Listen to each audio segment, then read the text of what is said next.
बालनलाई किन साथै लिएर नहिँडेको, रवि लामिछानेसँग किन सहकार्य नगरेको, कुलमानसँग किन सहकार्य नगरेको भन्ने पनि छ बजारमा, छैन? छातीमा हात राखेर भन्छु, बालनजीलाई मैले 5 चोटि भेटेँ पार्टी खोलौँ भनेर। झुटो बोल्दैन हाम्रो साथ, रुखो चाहिँ बोल्छु तर झुटो चाहिँ बोल्दैन।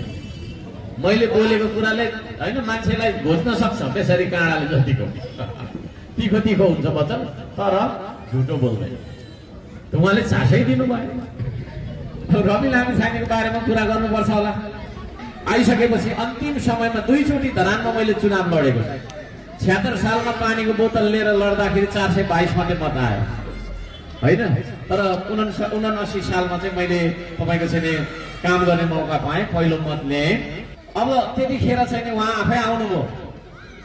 हर्क सम्मान चाहिँ मेरो तपाईँको छैन होइन गुरु मान्छु म पनि भन्नुभयो, थुप्रो भन्नुभयो। तर पछिल्लो समयमा उहाँहरूले के कन्क्लुजन निकाल्नु भएछ भने हर्क सम्मानलाई डाउन नगरी राष्ट्रपति माथि जान सक्दैन भन्ने निष्कर्ष उहाँहरूको भएछ।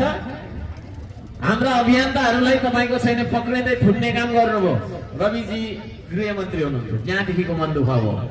मैले आज सार्वजनिक रूपमा भने अब कुलमानजीमा आउँ अलिकति। उहाँले पनि एउटा पार्टी खोल्नु पर्यो भन्ने आयो।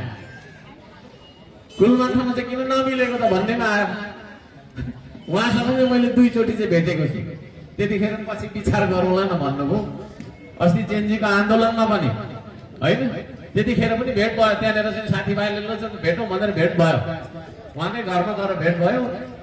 अब यस्तो छ अवस्था, सरकारमा म त जाँदिनँ भनेर भन्नुभयो। भने तपाईँको छैन 24 घन्टा नभइकन शपथ गर्नुभयो है। शुद्ध मनले बोल्नुपर्छ, साँचो कुरा बोल्नुपर्छ।